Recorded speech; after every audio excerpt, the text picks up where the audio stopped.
This isn't about a lie or a conspiracy or a deceit or a deception. It's a decision. In the end, it was divisive. And I'm sorry about that. But no regrets, as Tony Blair gives no ground and rebuts every critic.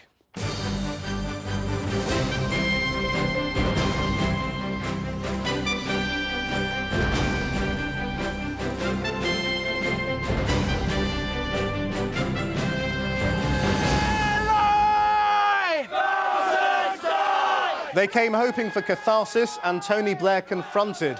They got something very different. Good evening. The world is safer. The war was legal. There was no secret deal. Humanitarian disaster was avoided. The Iraq War, according to Tony Blair, was a passionate and confident defence. He even went on to point the finger at Iran, as if they should be next. The Chilcot inquisitors, perhaps dazzled or intimidated, seemed to back off key questions, and the war leader turned down the chance to show remorse over anything. And no regrets. Responsibility, but not a regret for removing Saddam Hussein. I think he was Be quiet, please. I think that he was a monster. I believe he threatened. Tonight we hear from friends, opponents and those who got into the inquiry room. Also tonight, the Jigsaw murder. A man admits killing a colleague and scattering his body in pieces. And a legal gagging order is lifted on the scandal involving England football captain John Terry. Responsibility, but not a regret for removing Saddam Hussein. Tony Blair passed up the chance to apologise directly for the Iraq War to the Chilcot Inquiry and the watching relatives of some of those who died in the conflict. He was sorry that the action had been divisive, but the world was a better place without Saddam Hussein, he insisted. Over more than 6 hours of questioning, the former Prime Minister calmly set out his case. As the session ended, members of the watching audience shouted, "You're a liar and murderer." Our political editor Gary Gibbon reports on a unique and emotional occasion. Outside, the crowd wanted to hear craven apologies, see a broken man. Inside, Tony Blair was in a very different mode, defiant, unapologetic, and even beating the drum against a new foe, Iran, who he said needed tougher handling. There was a rare glimpse of nerves as his hand shook, pouring a glass of water off camera. Tony Blair's main message to his critics was no regrets. This isn't about a lie or a conspiracy or a deceit or a deception. It's a decision. And the decision I had to take was, given Saddam's history, given his use of chemical weapons, given the over 1 million people whose deaths he caused, given 10 years of breaking UN resolutions, could we take the risk of this man reconstituting his weapons programs? Or is that a risk it would be irresponsible to take? And Mr. Blair said his critics should be asking what Saddam Hussein would be doing now if he'd been left in power. Sometimes what's important is not to ask the March 2003 question, but to ask the 2010 question. Supposing we had backed off this military action, supposing we'd left Saddam and his sons, who were going to follow him, in charge of Iraq, people who used chemical weapons, caused the death of over 1 million people. What we now know is that he retained absolutely the intent and the intellectual know-how to restart a nuclear and a chemical weapons program when the inspectors were out and the sanctions changed, which they were going to be. Now, I think it is at least arguable that he was a threat and that had we taken that decision to leave him there with the intent, with an oil price not of $25, but of $100 a barrel, he would have had the intent, he would have had the financial means, and we would have lost our nerve. The inquiry's been told that Mr. Blair signed up to war as early as April 2002 in a secret deal with President Bush. Mr. Blair acknowledged that he was determined that the United States didn't act alone, but he insisted he wasn't saying one thing to the president and another to the British public.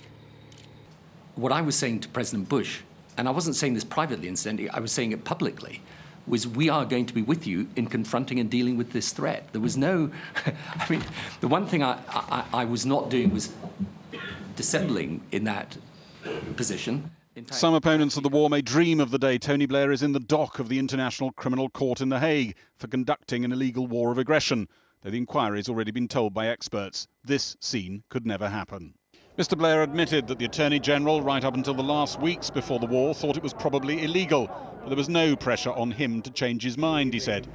The legal basis for war was Iraq's chemical and biological arsenal, not regime change. So why, he was asked, did he say in a TV interview last year that he'd have invaded even without the weapons of mass destruction issue?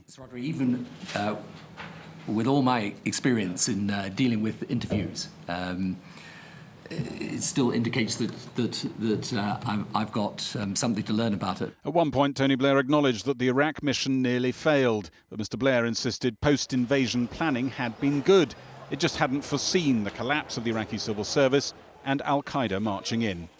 He was asked if the United States had consulted him before controversially stripping out the army by clearing out former members of Saddam's Ba'athist party.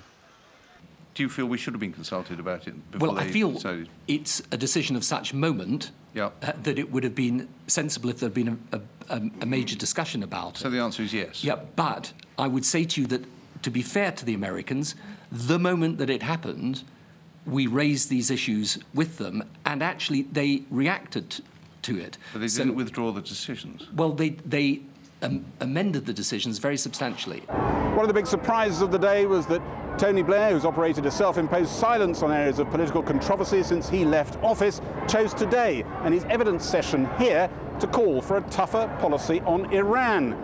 One member of the inquiry team said to me they wondered if he'd misread the letter of invitation and thought this was the Iran inquiry. I think we live in a completely new security environment today. I thought that then, I think that now. It's why I've said this to you a number of times today. I take a very hard, tough line on Iran today, and many of the same arguments apply. And no regrets? Responsibility, but not a regret for removing Saddam Hussein. I think he was Be quiet, please. I think that he was a monster.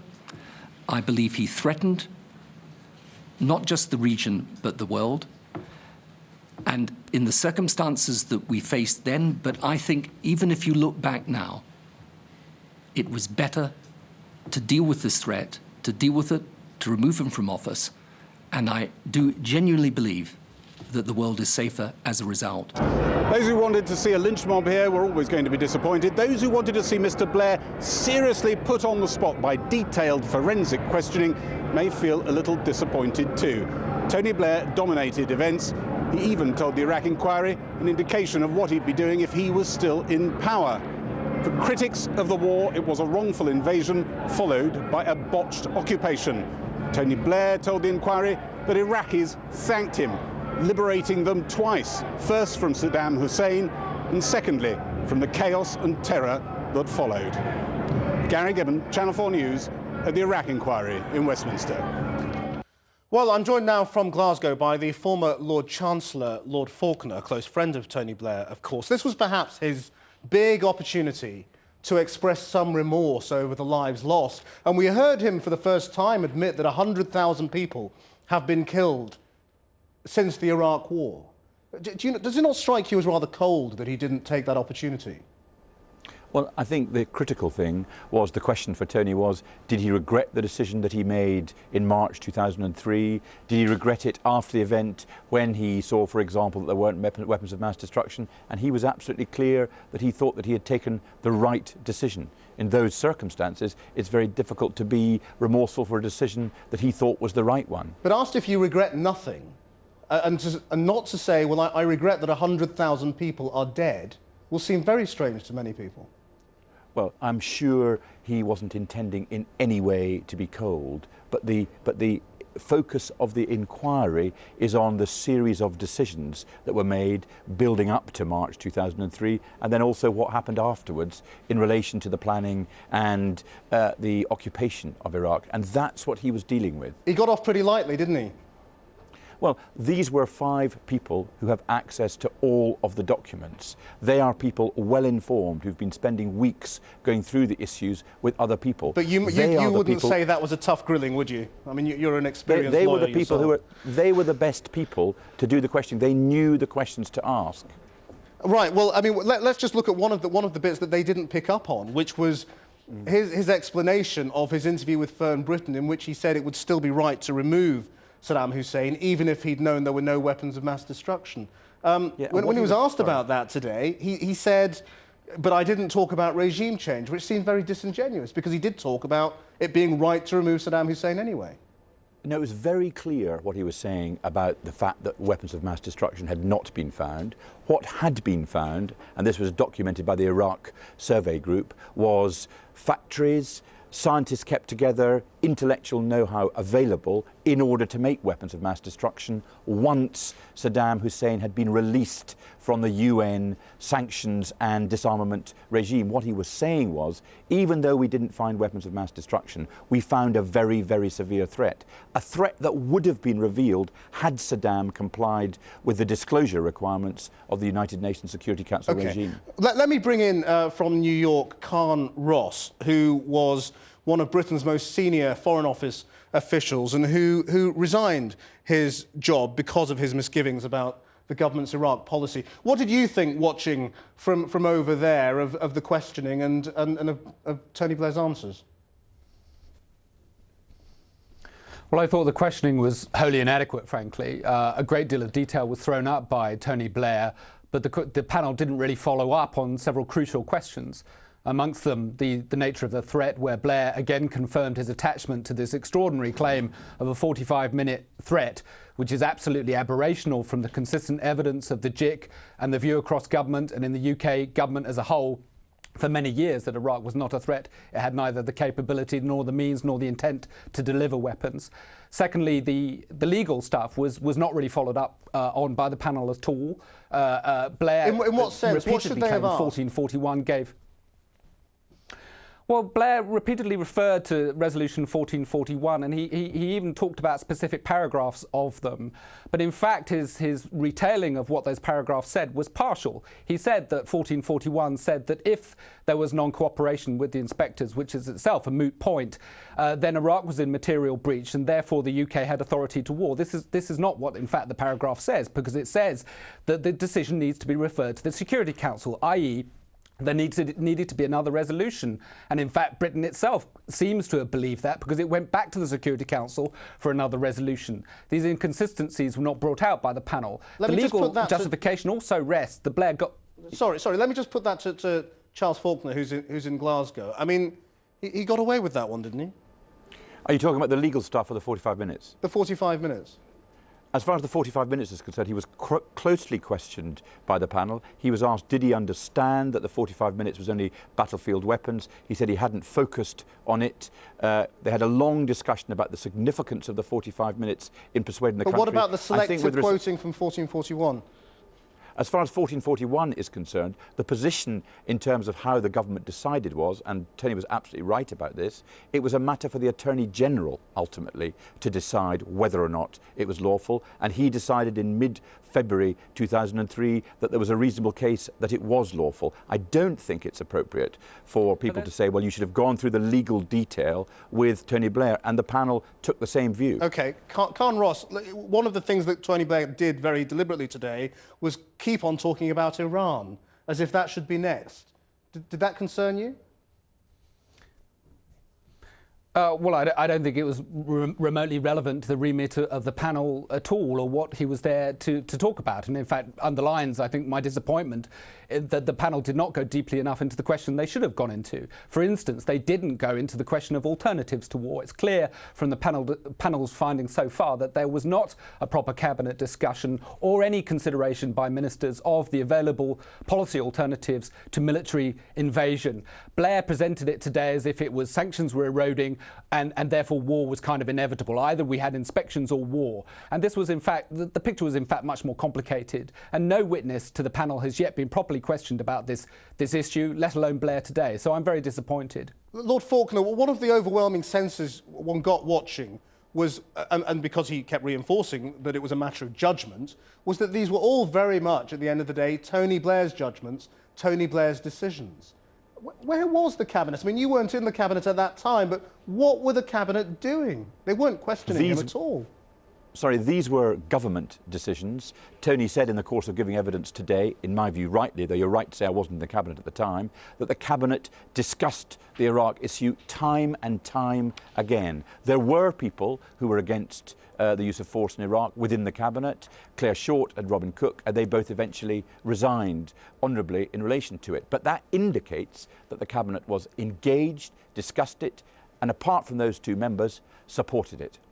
Well, Lord Faulkner, stay there if you will for now, because we'll be coming back to you later in the programme. Khan Ross, thank you very much for joining us from New York. And you can, of course, go to our website for extended coverage of the Blair evidence. The leading barrister, Michael Mansfield, gives his verdict, and we look at the top-secret documents missing from the Iraq inquiry and ask, who's Ken Pollock, the former CIA man who caught Mr Blair's eye? That's all at channel4.com/news. But jeering protesters wearing Tony Blair rubber masks, banks of cameras penned behind metal barriers, and in between, the members of the public lucky enough to get those so-called golden tickets for the hearing. The scenes outside could not have been more different from the disciplined hush inside the inquiry, and as our political correspondent Cathy Newman reports, most of those on the streets had already made up their minds on Tony Blair. Tony Blair! War criminal! Tony Blair! War criminal! It was the day the circus came to the Westminster Village. For 13 years, Tony Blair's been pulling in the crowds. But where once the Iraq inquiry's star turn might have been given a hero's welcome, now his opponents are intent on casting him as the villain of the piece. WMD! The former Prime Minister's appearance here provided a focus for protesters, transfixed the public and diverted the political classes. The novelist Toby Litt secured one of the so-called golden tickets, giving him access to the inquiry room itself this morning. The experience left him dissatisfied. He's not going to be put in the position to answer the real questions unless he is actually put on trial, because they won't be put in an adversarial way. Others agreed Tony Blair's polish was a problem. If he doesn't feature in the next Honours Awards for his acting ability, he's just acting all the time. And after this afternoon's session, people were angry. Tony Blair is a complete and utter liar, and the whole of the Chilcot Inquiry is a fraud, actually. Lies. Away from the melee, MPs and political commentators were glued to their televisions. They too felt the inquiry failed to achieve closure. I believe that one day Tony Blair will have to face legal action as a result of war crimes. I think that is necessary and it will happen. He knew exactly what he was going there to say, and he said it. And as a result, we didn't learn as much from this as perhaps we have done from some of his advisers, who exposed in front of the committee the fact that they were facing very, very difficult decisions. It was a finely balanced question about whether to support the war or not. For Tony Blair, it wasn't. It was black or white, and he knew which side he was on. For no one is Iraq more black and white than families who have lost loved ones. Reg Keyes, whose son died in the war, said watching Tony Blair today was extremely upsetting. But what was most damning about it today was at the end, where Sir John asked him did he have any regrets.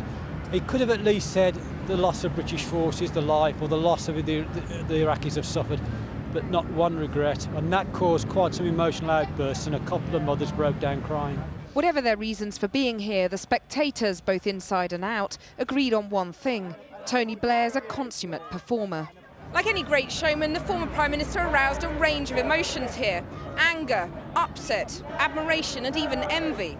But what he didn't do was change anyone's mind. And that's because most people have decided what they thought about Iraq long ago. And so, on the basis of today's evidence, had Tony Blair. Cathy Newman, Channel 4 News, at the Iraq Inquiry. Well, with me now are three members of the public who went to the Chilcot Inquiry today, listening to Tony Blair give evidence for their own personal reasons. Deirdre Gover's son was killed in Iraq in 2004. Louise Simpson is a member of the public who lived in the Middle East for a number of years. And Ghassan Mohammed is an Iraqi national now living in Britain, but who was in Iraq immediately after the invasion of 2003. Let me just ask all three of you first, what did you think? I think he's a consummate believer in his own truth. A good actor. Did you believe him? I believe he feels sincere about what he said, yes. How about you?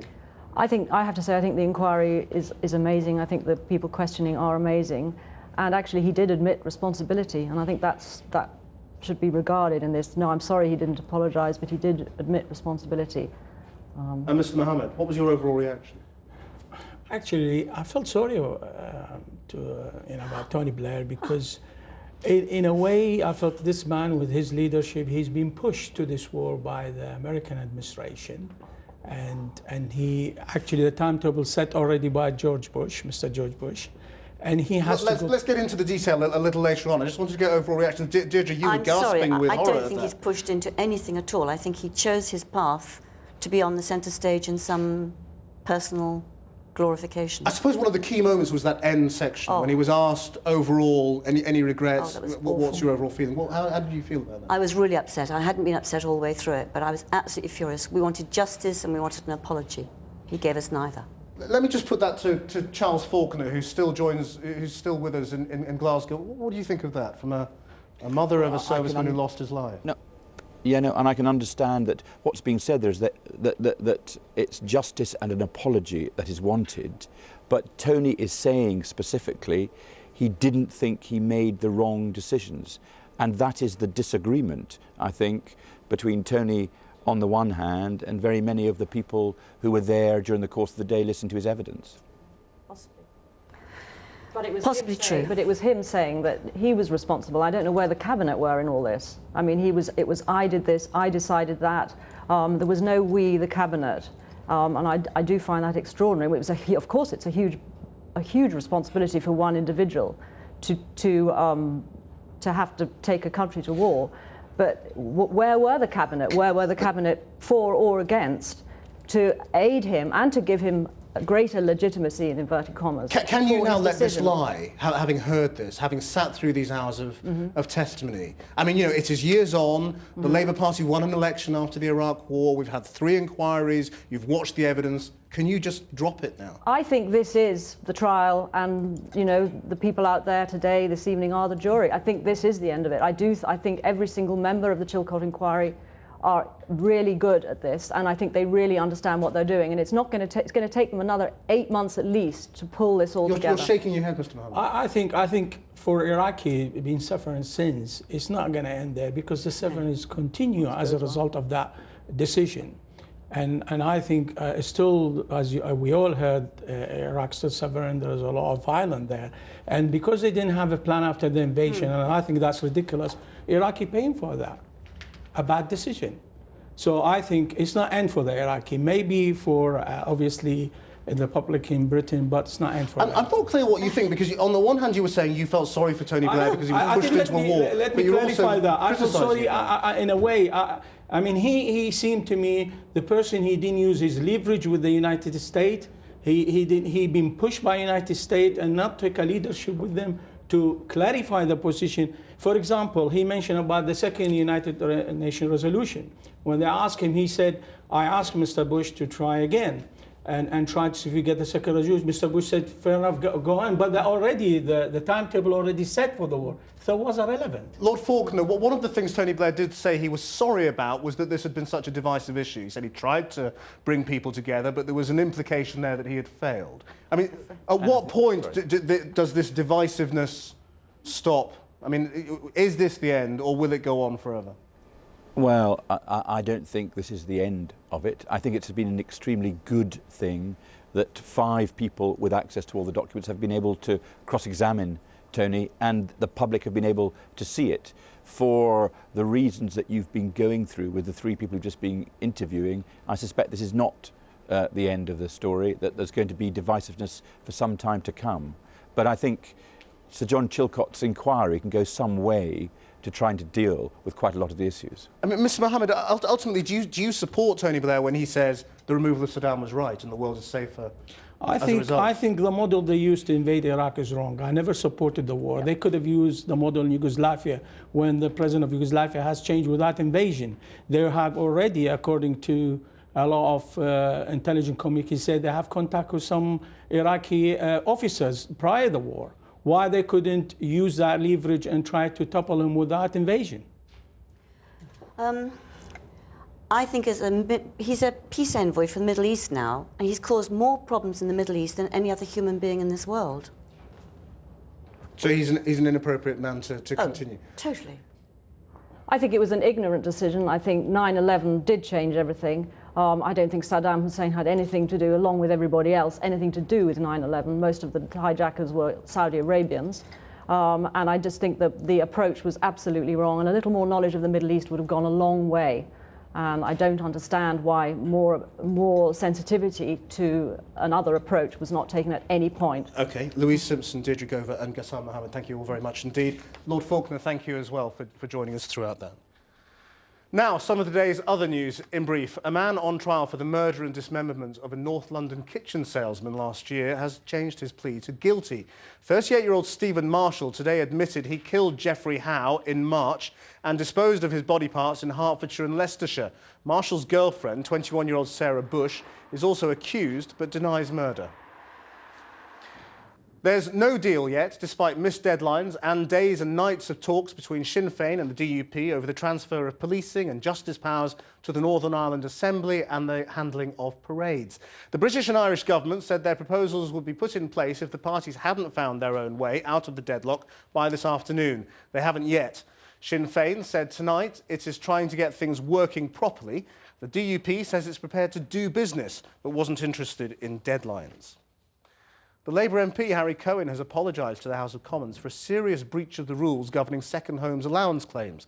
He'd improperly claimed over £70,000 and as a result has been ordered to give up his £65,000 payment for retiring MPs.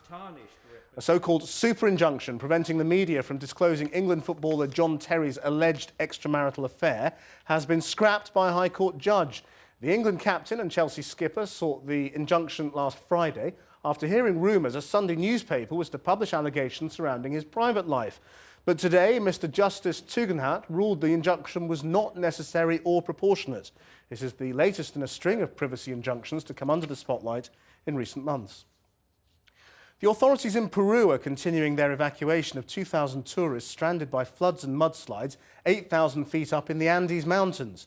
Access to the area around Machu Picchu was blocked by the rain, trapping the tour groups, most of whom slept outdoors. The evacuation operation began late yesterday when army helicopters were called in to start ferrying people out of the area. A doctor who prescribed potentially hazardous levels of drugs to elderly patients who later died is to be allowed to continue working as a GP. An independent panel found Dr. Jane Barton guilty of putting her patients at risk of premature death, but decided against striking her off the medical register.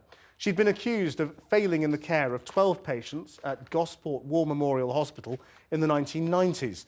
Relatives of those who died said the decision was outrageous. The GMC today have just let her get away with it.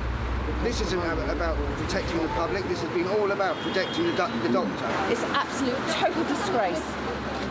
What does GMC stand for? Gross medical cover-ups and nothing more. Toyota is to recall more than 1.5 million cars in Europe because of potential faults with the car's accelerators. 8 models, including the Yaris, Corolla and RAV4 sports utility vehicle, are involved. More than 1 million have been recalled in America, and only last week the company said it wanted to check more than 2 million US models for possible faulty pedals. The Microsoft founder, Bill Gates, is to donate just over $10 billion over the next decade to develop and deliver new vaccines. Speaking at the World Economic Forum in Davos in Switzerland, he said the aim was to see 90% of children in developing countries immunised. If that happens, he said, the lives of more than 7.5 million children could be saved. The markets now, and at the close, the index of 100 leading shares was up by 42 points. A short time ago, the pound was down against the dollar by over 1 cent and a quarter, and sterling was down against the euro by almost 1/4 cent. So back to the day's dominant news. Tony Blair has told the Chilcot Inquiry he is sorry that the invasion of Iraq turned out to be divisive, but he said he had no regret about removing Saddam Hussein. Let's go to our political editor, Gary Gibbon, who joins us again from the QE2 Conference Centre, where the questioning took place. Well, did the day live up to the billing? It depends whose trailers you were watching. Tony Blair, as one former Tory leader once told me, is the most brilliant politician of his generation, and he hasn't lost his touch. He did look quite tense in there. He was rustling backwards and forwards in his notes. I was sitting not very far away from him, and the triple underlining, lots of marginalia. He really had been doing his homework. But this was not a very probing moment. The inquiry sometimes does throw some serious questions at people. They say nobody's on trial here. To an extent, they're slightly on trial. I wonder if they'll be going away from tonight wondering if they pulled slightly too many punches. Tony Blair may be back, but not until the summer. The next big billing is probably Gordon Brown. Gary Gibbon down in Westminster. And that's it. We're back tomorrow at 6:30. Until then, that's Channel 4 News.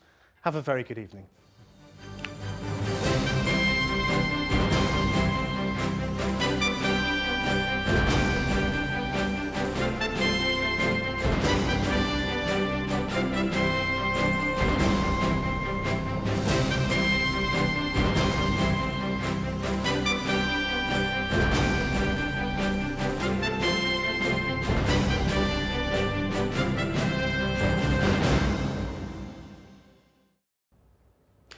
The Met Office has issued a warning of heavy snow across Scotland tonight, with further snow showers affecting the east coast and some western areas.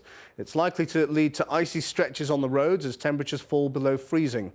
A band of snow showers will extend westwards through the morning, affecting central parts of the country, while the snow continues over northern Scotland. The heavy snow showers there could lead to a further 25 centimetres over the hills, with blustery conditions across the Northern Isles. Elsewhere, it will be a mix of sunshine and showers, some of which will fall as sleet or snow along the east coast and higher ground of Wales and the southwest. The winds should gradually ease away from the coast with a high of 6 degrees Celsius. Staying cold into next week with further snow showers, although inland areas should stay mainly dry with some sunshine. From Basingstoke to the bush, Phil helps an Aussie relocation next here on 4. And then at 8:30, let the live final begin in Celebrity Big Brother. And at 9:30, Jimmy Carr and 8 out of 10 Cats with ex-housemate Stephen Baldwin. We do have a problem. It's a tumour. Britain can be better. We've got an election to win. Why didn't you tell me? The new Secretary of State, Dr. Mo Mowlam, arrived in Belfast